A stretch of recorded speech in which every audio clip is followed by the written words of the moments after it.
When I was a kid, I went through a phase where I was obsessed with ocean liners, the Titanic, and cruise ships. And I guess if we're being honest, that phase has sort of lingered into my adult life too. So naturally, I've always been interested in the Queen Mary too, and I remember when I was a kid, I was obsessed with wanting to go on it.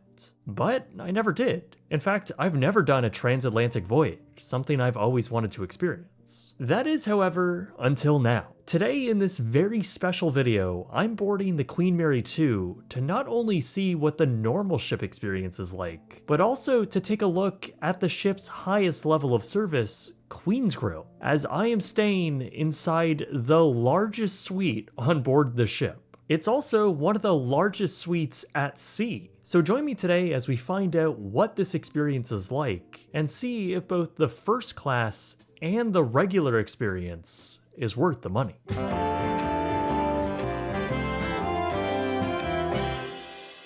The Queen Mary 2 is operated by Cunard Line, a shipping company which dates all the way back to 1840, and of course has had a ton of maritime history, building some of the most iconic ocean liners ever. Many of them have been ingrained in history, from the Carpathia, which came to the aid of the survivors from the Titanic, to the infamous Lusitania, and so many more. Cunard would actually acquire White Star Line in 1934, and later go on to build the RMS Queen Mary and RMS Queen Elizabeth. As iconic as these liners were, much of the transatlantic service by these ships had disappeared following the advent of air travel, putting Cunard in a tough place. Aside from the iconic Queen Elizabeth II doing transatlantic runs, the company would ultimately pivot to the leisure market, building out a string of hotels and buying old ships and reformatting them for cruises. Ultimately, this wouldn't work out so well, and the company would struggle through the 1970s and 80s. However, by 1998, the Carnival Corporation would purchase a majority stake in the company, later buying it out entirely. This was in part thanks to the 1997 film Titanic and a renewed public interest in ocean liner travel. Carnival would brand Cunard in the premium segment, right along competitors like Celebrity and Holland America. They also saw a potential market for another ocean liner, one to replace the aging Queen Elizabeth II, which was still quite popular. So the company started development on a next-generation ocean liner project. And by the late 1990s, the company announced they would build the Queen Mary 2, a 149,000-ton ocean liner fit to sail the Atlantic, but also one to serve as a cruise ship. The ship would begin construction in 2002, and by early 2004, she was christened by Queen Elizabeth II and sailed her maiden voyage a few days later. Queen Mary 2 was a marvel at the time, both the most expensive and the largest passenger ship in the world. She was also probably the most notable passenger ship of the decade, and one which grabbed headlines not only for her size and speed, but her vast amenities and extravagant accommodations. From what I understand, this ship was also the first to offer a true two-story suite, a trend that would be built off of by other cruise lines later on. I specifically remember as a kid thinking this two-story suite, seeing photos of it, was just the coolest thing in the world. And since, through the years, the Queen Mary 2 has seen various refits and renovations, most notably one in 2016, which saw the removal of the former Deck 13 splash pool, with cabins now in its place. Most recently, many public spaces and cabins were renovated in 2023. So much like the ocean liners of past crossing the Atlantic, I chose a winter sailing. Our 7-night journey would take us from New York City, specifically berthing out of Brooklyn, then spending the next 6 days heading eastbound across the Atlantic, ultimately reaching Southampton, England. It's a total distance of around 3,200 nautical miles. So I originally booked a standard Queen's Grill suite. I'll get into how Cunard goes about naming their classes of service later because it is kind of convoluted and a bit confusing. But basically I just booked whatever the cheapest suite was. Obviously things had changed since I booked our original cabin, and I'll explain what happened and what we paid later on in the video. But until then, I can't believe I'm saying this, this is our Grand Duplex Suite 9069, otherwise known as the Sandringham Suite. This room is enormous. It's nearly 2,250 square feet, and it's actually a lot more cozy than I thought. My perception going into this was that the suite was just going to be too large and too disconnected from what makes a nice and cozy atmosphere. And given the age of the ship, I figured that was going to be the case for the world's first attempt at an ocean-going duplex suite. But to my surprise, and while there were some issues present, I was mostly blown away by it. So the Sandringham is one of 2 grand duplex suites on board. They're the top category you can book right below a regular duplex suite, to which there are 3 on board. All of these are located on deck 9 aft and are situated right beside each other. Because of this, our suite's entrance had a long and skinny hallway at the front, which really makes for quite an entrance. Beyond this wood and marble lined hallway is the living room. But first you'll come across the pantry, a space where you'll find 2 included bottles of liquor that you can pre-select. That's on top of a welcome aboard bottle of champagne, a stocked fridge of whatever you like, light snacks, a coffee maker, and glasses. Opposite of that is a full guest bathroom. The living room is much more lavish by comparison, complete with a whole lot of amenities. You'll find a desk near the hallway and another one near the windows, which I used to partially write this video. There's also a dining table which seats 4 and can be extended to seat up to 6. Atop it and the wardrobe next to it are real flowers, which is a really lovely touch. You'll also find some on the coffee table around the sofa, which can also be pulled out into a bed and is therefore not the most comfortable. The TV across from it is nothing special, and Cunard weirdly doesn't have any user interface or smart functions like on-demand movies, which is really an industry norm at this point. The remote was very slow, and while there was a Bose speaker setup, which was nice, it felt very out of date, especially at this price point. We just pre-downloaded some movies and watched our own things via HDMI, so it was fine. At the very back of the suite are double high windows facing aft. There are also 6 other small windows on the starboard wall, and that's honestly a great perk of having this room type over the regular duplexes, as it lets in a lot more light and gives better sea views from wherever you are. Premium binoculars on a tripod are also provided, which I thought was also a great in-room amenity. Now this is a duplex, and there is a staircase. In my cruise ship cabin, it's insane. Upstairs is mostly devoted to the master bedroom, actually the only bedroom. This vast suite is generally designed for only 2 people. On the landing upstairs, you'll first find the exercise machine. It's actually a techno gym, and I did use it almost every day, which was kind of a surprise. Now the primary bedroom is quite nice, but also a bit weird. It's almost as if the designers ran out of ideas of what to do with this much square footage. The actual bedroom is nice and very cozy. The lights in here, actually all of the lights in the suite, can be controlled via these little buttons on the wall, which have pre-select modes as well as a wide range of dimming settings, so you can make this a very cozy space if you so please.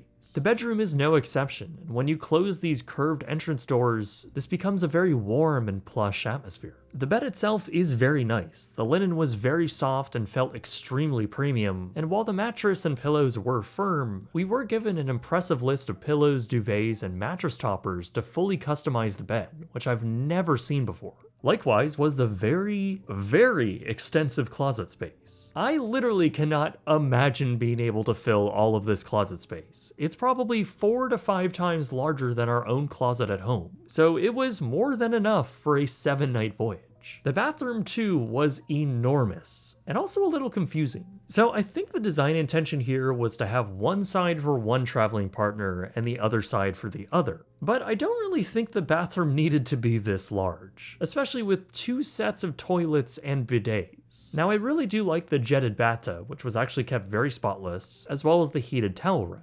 The amenities from Penhaligon's were fantastic, and Emmy was a particular fan of the complimentary scent sampling box given. But because this bathroom had been split like this, that meant the second vanity and the main shower were weirdly small. Like, this room has over 2,200 square feet, but they somehow made the main shower feel tight. I think it was legitimately smaller than a shower in a standard cabin. I think they can definitely reformat this entire area, because I have a feeling the space utilization here is rarely being used to its fullest. Unfortunately, smell was another issue for the bathrooms in this room. Both the upstairs, but especially the downstairs bathroom smelt bad, and it progressively got worse over the voyage.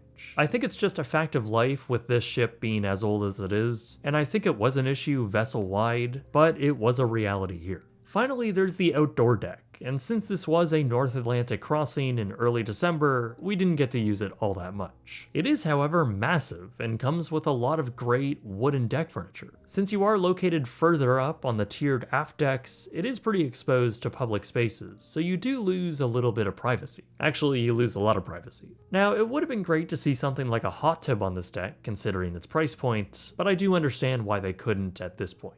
We still got an incredible experience out here watching us sail away from New York, seeing the ship sail under the Verrazano Narrows Bridge and watching North America slowly fade into the distance, all while popping champagne. It was just a really special moment. Now, before we get into the Queen's Grill perks and the overall ship, I want to take a quick moment and talk about the backpack I used for this massive trip, and one which is sponsoring this video. It's the LTT backpack from lttstore.com. It's of course created by fellow YouTube channel Linus Tech Tips, one which I've been a fan of for a while now. Their thoughtfully designed backpack is chock full of features, genuinely an impressive amount. It features two main compartments, one built specifically for tech devices like large laptops and tablets, complete with micro suede lined sleeves, while the other compartment is built to hold anything you can fit in it.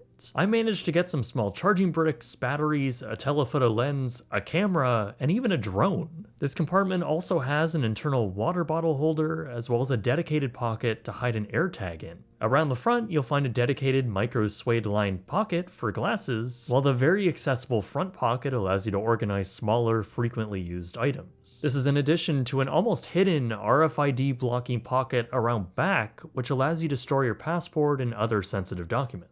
All in all, the bag has a massive 25.5 liter internal carrying capacity, and while yes, it did get heavy for me, the top reinforced carrying handle is built to handle extremely heavy loads, while the ergonomic and well-constructed back straps make it incredibly comfortable for a large backpack.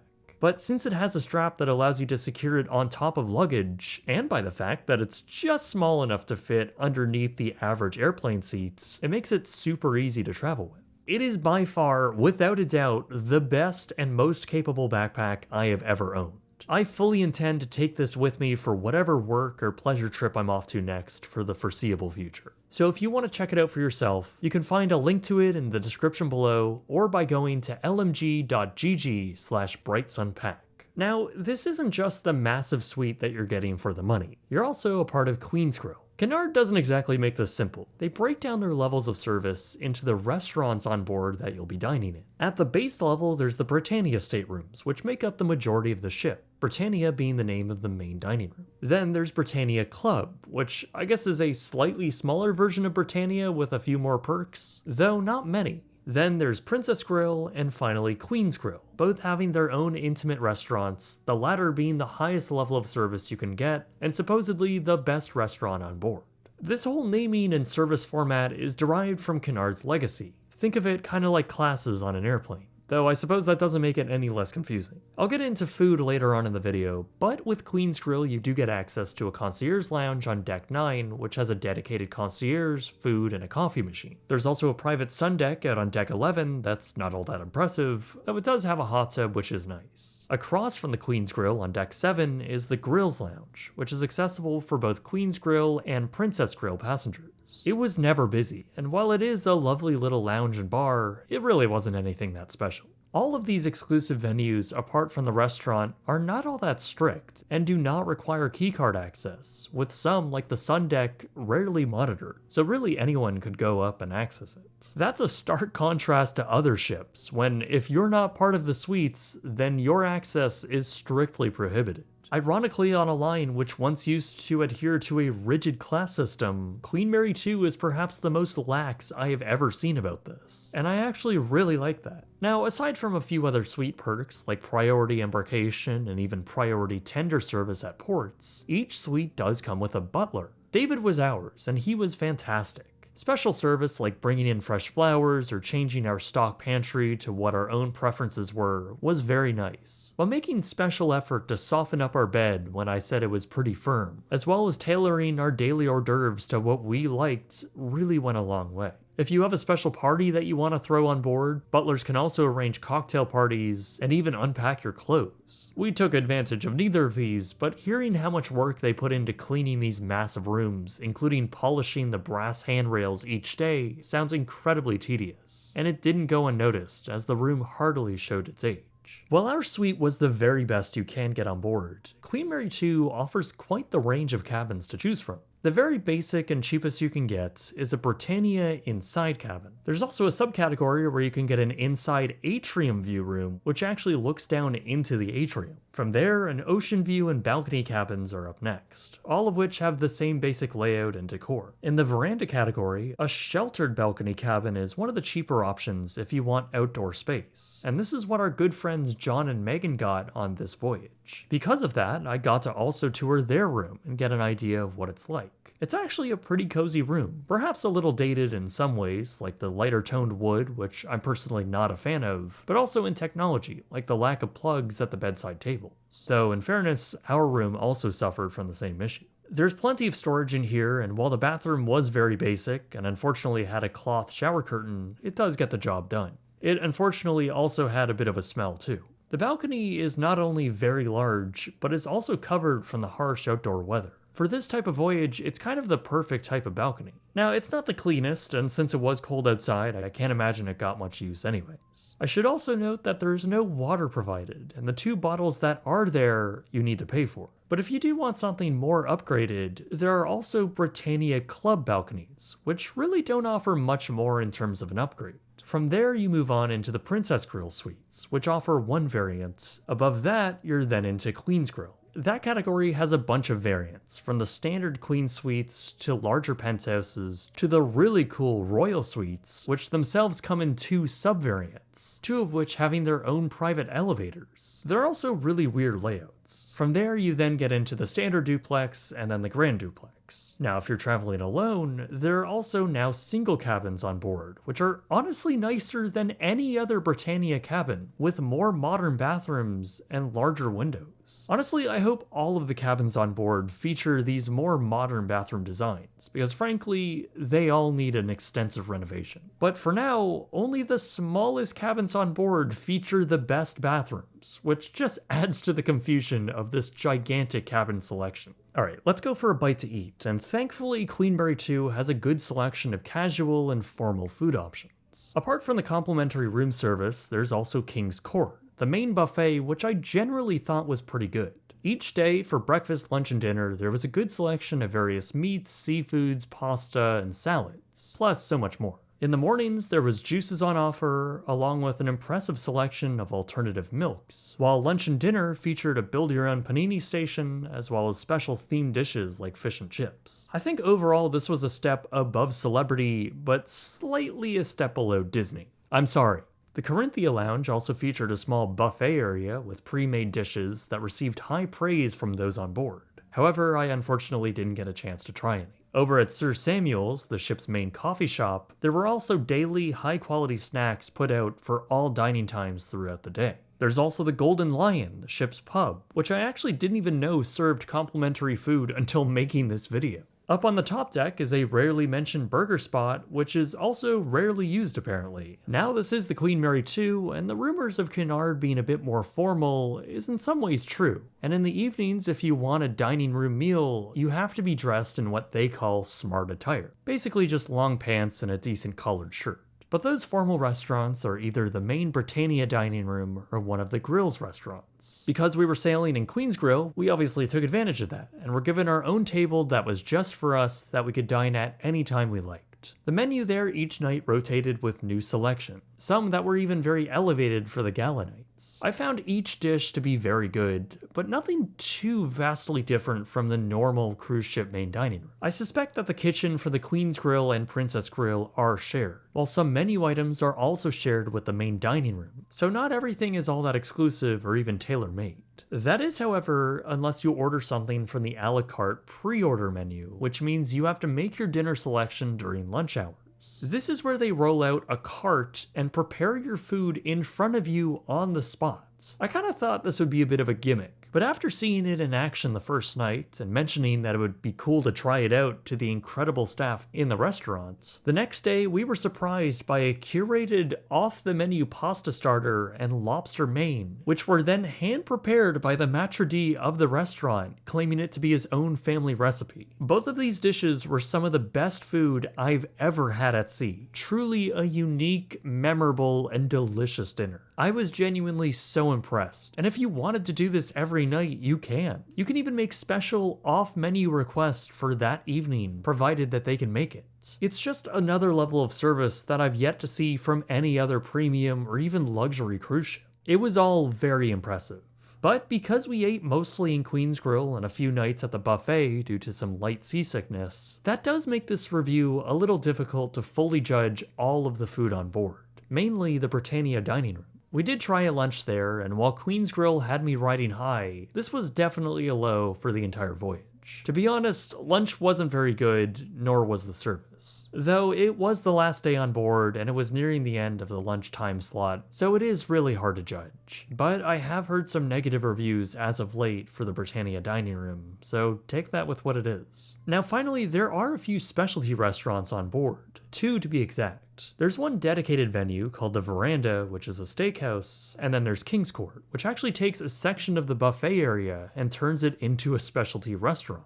It is weird, but I do like it as it takes advantage of unused real estate in the evenings. We didn't dine in either of these, and the prices are pretty expensive, at $25 for King's Court and $50 for the Veranda at dinner. But when you're not eating, you do have a lot of free time. This is a transatlantic voyage after all, and you have nothing but sea days ahead of you until you make landfall across the ocean. This is often a concern of those who are looking to do this experience, and I too have wondered about occupying my time. Honestly, I was absolutely blown away by the amount of stuff to do on board. In fact, on my quest to try and do everything on board, I rarely even got time to relax and still didn't even get to do everything I wanted to do. Queen Mary 2 has a truly impressive and massive amount of public space allocated for her guests. By my count, there's an impressive 11 bars and restaurants for guests. Commodore's Club is a wonderful observation lounge/bar that has scenic views over the bow of the ship, dark wood paneling throughout, and a massive model of the Queen Mary 2 over the bar. It was definitely my favorite lounge on board.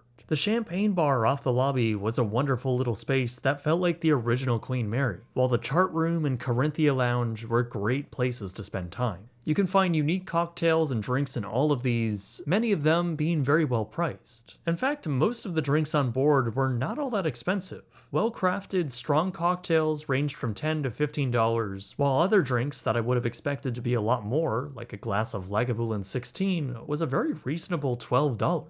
As for other amenities, the ship has 3 main public pools on board, 2 located on the tiered aft decks, as well as an indoor one on deck 12. While their hot tubs were being utilized, the 2 outdoor pools were rarely used during this cold voyage.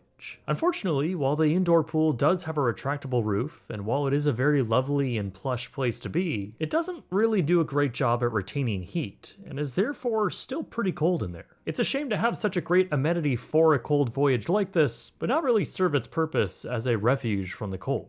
What did get a whole lot of use despite the weather was the promenade deck. No matter how cold or windy it was outside, this deck, which is actually a lot higher than normal cruise ships, was always being used. It wraps all the way around the ship, and this is where you can access the Deck 7 observation deck, where you can get up close with the spare propeller blades, affectionately known as the Commodore cufflinks. Not far away is the extensive 2-floor spa facility. Here you'll find a well-equipped gym area, plenty of treatment rooms, and the thermal suite. We didn't get enough time to try this out, but the whole thermal pool area looks really nice, though it is important to note that this is a paid option. Queen Mary 2 also has a few surprise amenities on board. Of course, there's a regular stage theater, not all that large or all that impressive, but it does get the job done.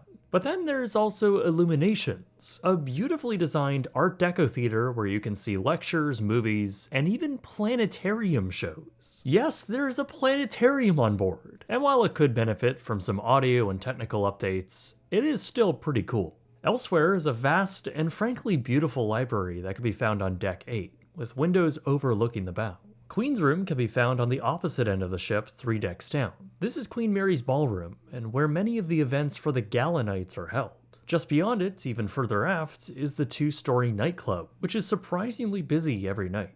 There are also other paid amenities, like shops, a photo studio, and the art gallery. The ship also has a bunch of meeting rooms, a cigar lounge, a computer room, and a casino. There's even a kennel on board, so if you don't want to fly with your pets, you can bring them on the ship. But while all of these venues are great on their own, and perhaps might even be enough to keep you from not being bored for an entire week, it's the entertainment that really shines here. Each day there would be a plethora of activities and things to do on board. These ranged from the standard cruise fare like karaoke, trivia, and bingo, to other weirder offerings like fencing classes, dance classes, and even a group choir which practiced throughout the voyage. The main theater shows I thought were fine. Honestly, nothing all that special. The more intimate live music and the various smaller venues on board were comparatively much better. Some actually genuinely fantastic. One night, the onboard orchestra did a New Orleans-style jazz set, and it was the best live music I have ever seen on a cruise ship, hands down. The bands were awesome. So too were the lecturers and guest speakers they had on board. Honestly, they were some of the biggest highlights of the whole trip for me. I think they had around 5 or 6 guest speakers on board, ranging from political diplomats and writer Ken Adelman to astronomer Charles Barkley. We saw a lecture from Jerry Kimber about the history of vampires and literature, and even a few talks from Mike Reese, a comedy writer and the current showrunner of The Simpsons, which was so cool to see. If that wasn't already a fantastic roster of live speakers, they also had legendary comedian and actor John Cleese. It wasn't really announced, it wasn't really made into this big deal, it was just quietly tucked away on one of the daily schedules. When we saw it, we didn't even really believe it. We thought it was gonna be like a Zoom call or something. But it was actually him. He was actually on board as a guest, but apparently agreed to speak to an absolutely packed theater. And it was so cool to see. John Cleese! The speakers they got for this trip were genuinely incredible. What a fantastic roster. And it really does put Oceania, which is a cruise line class above this one, to shame. This just all adds to a very unique experience that Cunard has crafted for this ship. From the moment you step on board, there are live Christmas carolers in the lobby, and there's just an overall excitement about the voyage ahead.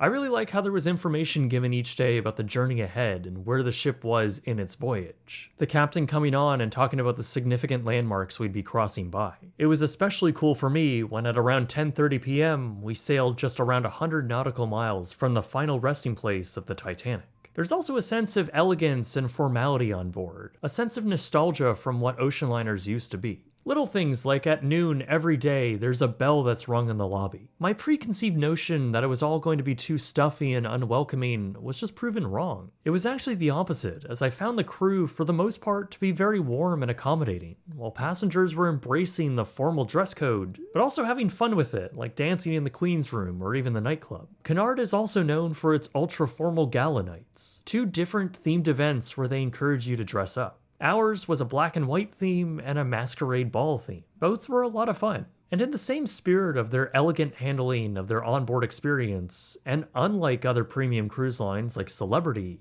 there was rarely any upselling. There weren't people in the buffet with menus trying to upsell the specialty restaurants. They weren't selling gold by the foot in the lobby around the shops. I was really impressed that they weren't trying to squeeze every last dollar out of their passengers. That is, however, until you get to their Wi-Fi. For some reason, Cunard does not have an app. Instead, they direct passengers to connect to the free onboard Wi-Fi and go to a web page that allows for various onboard functionalities. It works most of the time, but it's missing one key aspect here, and that's a messaging app. I couldn't communicate with my friends on board, so we had to buy an internet package, which cost $168 for the whole voyage.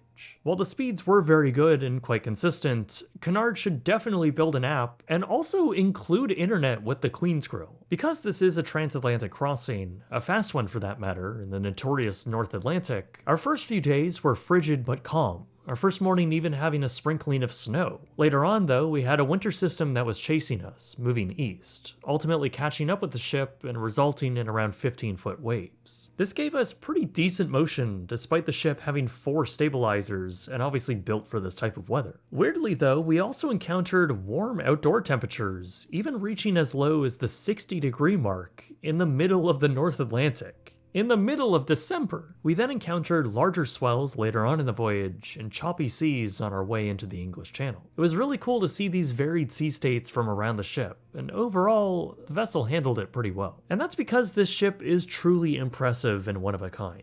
Queen Mary 2 was literally built differently, and this gives the liner such a unique exterior appearance. From the towering hull and elongated bow to the red funnel and beautiful classic livery, I really do think this is one of the most beautiful passenger ships afloat. It's also one of a kind. Cunard never copied the design again, and the rest of the Cunard fleet is pretty different than this. I think the sheer beauty also applies to the interior fittings as well. My perception going into this was that seeing that the ship was well past 20 years old, much of the interior and exterior spaces were going to be showing their age. And that compounded with the often cited criticisms of the weird layout, well, I wasn't sure if I was going to like it. What I got totally wrong though was the interior. It is simply stunning. I think 96% of all indoor public areas on board have been very well maintained. They've done a very good job at keeping this flagship looking like a flagship. The design itself takes inspiration from classic ocean liners, and it's right up my alley. Some spaces, like the Grand Lobby, are modern interpretations of that design ethos, with a swooping dual grand staircase and a steel Art Deco style art piece as the signature focal point. That brass artwork carries on into the deck 2 and 3 hallways, perfectly framing the Britannia restaurant, which I also think is stunning. I love the glossy, rich wood, the Art Deco motifs, and the stunning central artwork, which is made of fabric. I think this dining room is just brilliant. Even the elevator bays and stairwells are uniquely themed with a particular shade of wood, which corresponds to each of the central 4 staircases the ship has. A visual aid so you always know how to orient yourself. I love the forward staircase with its rich, dark wood and vintage paintings of Cunard ships, which also carries on into the elevators themselves.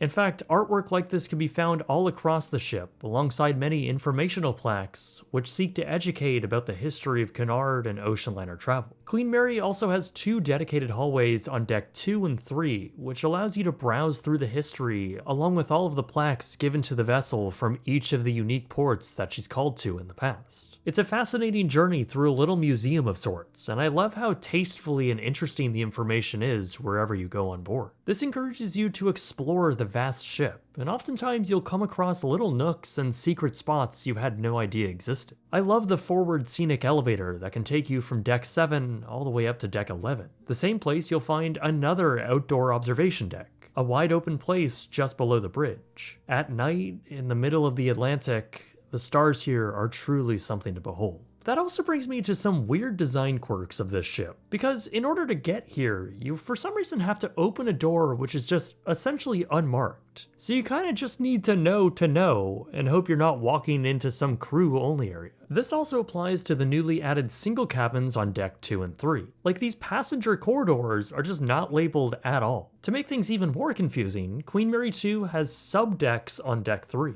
It was designed this way since in order to walk further aft on deck 3, you would need to walk right through the Britannia restaurant. So the concept was to make deck 3L, which allows you to bypass the restaurant by walking below it. Weird, but alright. Now the ship's buffet is on deck 7, which is already weird on its own right, but it's also located midship, meaning if you wanted to walk forward or aft from either end, you need to walk right through the buffet or walk around it outside. Now that's weird, but it gets even worse in the evenings when half the buffet is turned essentially into a specialty dining venue and is blocked off. So you then either need to go outside and around or go up or down into a room corridor and walk to the next staircase. Honestly, I actually don't really like how the buffet was designed at all. I think it looks aesthetically pleasing, but its seating areas are all tucked away and sort of far away from the main eating area, and all the walkways around it are pretty tight. I think it's definitely the worst designed space on board. Outside is also pretty interesting. Its main focal points are based around the aft decks, designed in a tiered ascending way which takes inspiration from classic ocean liners, and has design lineage to the Queen Elizabeth too. I think this looks really nice, and because of the harsh weather and winds which would affect passenger comfort further forward, it makes sense. But that also means if you go further up on deck 12, 13, and 14, you'll find a whole lot of empty deck space that's very sparse and pretty wide open. There are a few deck games and another observation point, but not a whole lot else. And unfortunately, the exterior as a whole is in pretty rough condition. I do love that much of the outdoor deck is lined with real teakwood, but that decking is looking pretty roughed up, while many of the railings and steel rust and paint chips away. Then again, I do understand why this is. The ship is put through a lot of beating weather-wise, days, and with fewer ports of call, there's less opportunities to make smaller repairs. It is pretty notable though, and it does make the exterior decks a lot more dirty and rough than the comparatively pristine interiors. At the very least, the decks for the massive suite should carry on with that pristine expectation. But even in its current states, it is sort of just a hazard to walk around barefoot. Speaking of that room, let's talk price. Obviously, our massive suite did not come cheap, and this is by far the most expensive non-documentary filming trip I have ever taken. Initially, I booked a standard Queen's Grill suite for a total of $13,318 Canadian, which is around $9,600 USD. Now, as our sale date inched closer, I was given the option by Cunard to put in a bid for a higher category of room. Spontaneously, I did so at the lowest bid price I could put in for all of the categories that were on offer. At the lowest bidding price, I saw that all of the categories were quite a bit cheaper than if I were to book them directly. Ultimately, all of my bids were rejected, apart from one, the most expensive option for the largest suite on board. So the new total of our voyage was $21,800 Canadian, or $15,200 USD. That is a ton of money to spend on an ocean voyage across the Atlantic. But to put it in perspective, if you were to pay outright on Cunard's website for this cabin, the price would have been around $33,000 Canadian. So I did end up getting an $11,000 discount. In fact, the total price for the trip was even lower than the smaller duplex suite on offer. We also booked this cruise during a promotion that not only gave us a drink package, but also $600 in onboard credit. But even looking at future itineraries right now, the cheapest price I could find for that grand duplex on a 7-night voyage is $36,000. And that's for December 2025. Most voyages, though, listed as either sold out or hovering around the $40,000 range, or $28,000 USD. So our method of getting it cheaper proved to work out well in terms of getting a discount, but not exactly a surefire bet if you wanted to try and replicate it.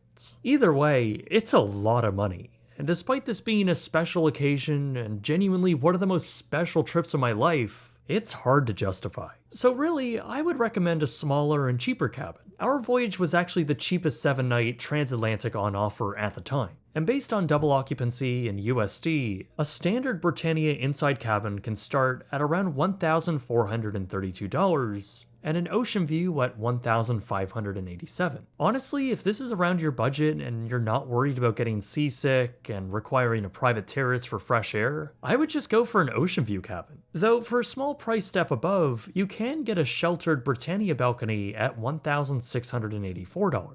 This is while a Britannia Club balcony makes a leap to the just not worth it $3,275. That is a terrible value, do not do that. Princess Suites start at $6,184, while the lowest category Queen's Grill Suites start at $7,420.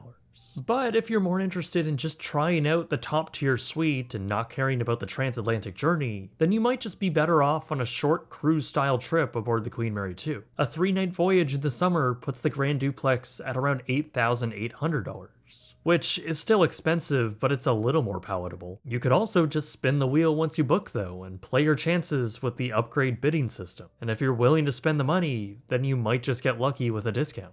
But where things get really interesting is when you look at the competition. Dare I say, the value proposition here in the largest suites on board actually hold up pretty decently well. While there aren't many exact comparisons for a 7-night transatlantic, if you were to sail aboard the Norwegian Aqua, a cruise line category below Cunard, and sail in their largest suites, it would cost you around $23,643 USD. Royal Caribbean is likewise expensive, with a Royal Loft Suite aboard Odyssey of the Seas going for around $45,000.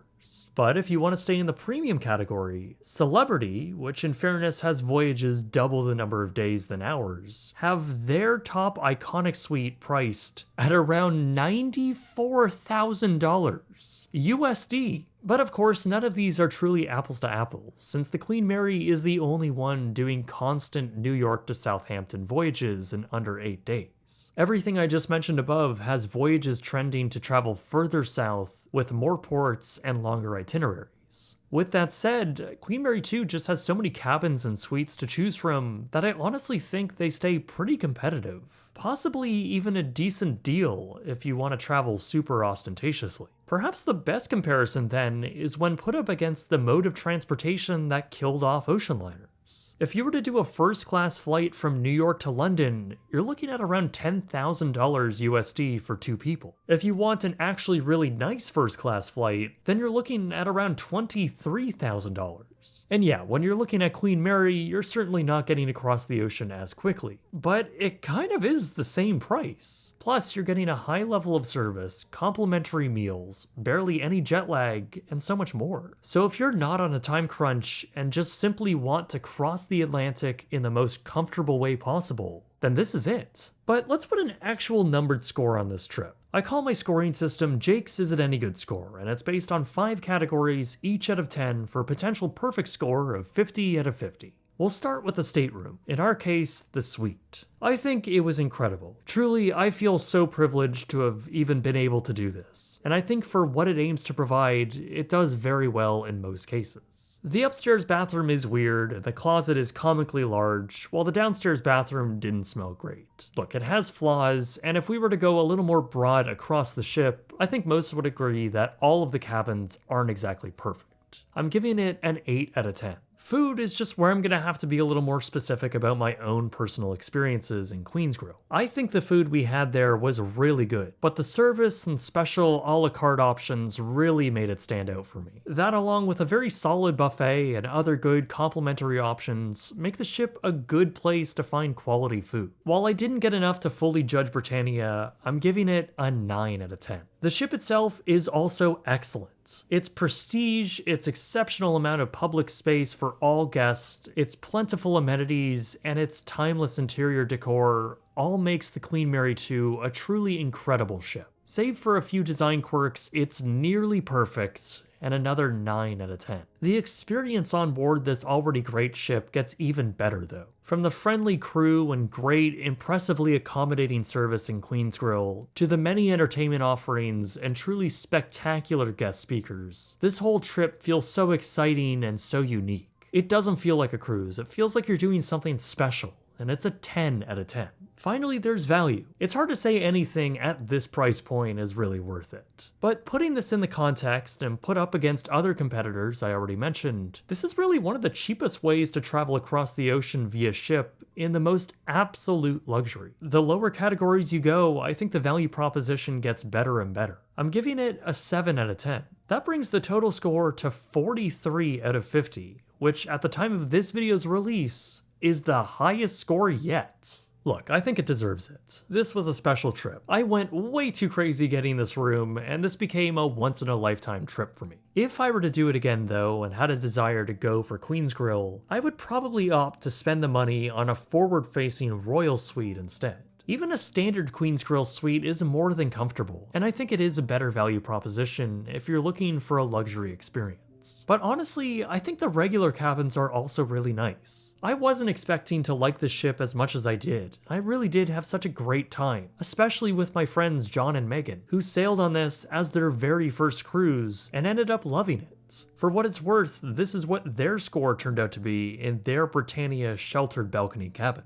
In the end, I was just so impressed by the fact that the ship even exists. The fact that Carnival took a chance and funded, at the time, the world's largest and most expensive passenger ship deserves some genuine praise. 20 years later, it encapsulates everything that I loved about Disney's old ships. The elegance, the romance, the nostalgia that made ocean liners so interesting to me. If it says anything on how much I liked it, I'm even considering going back without the intention of making a video, which is the first time I've ever done so since starting this channel. But first, I need to recoup my wallet after doing this trip, so once again, thanks to lttstore.com for sponsoring this video, and remember to click the link in the description below if you're interested in the LTT Store backpack. Of course, the Queen Mary 2 also brought me to the UK, and I have a few videos planned in the coming months, so if you haven't yet, please do subscribe if you want to see more like this. Until then, thank you so much for such a great year. My name is Jake, and thank you very much for watching.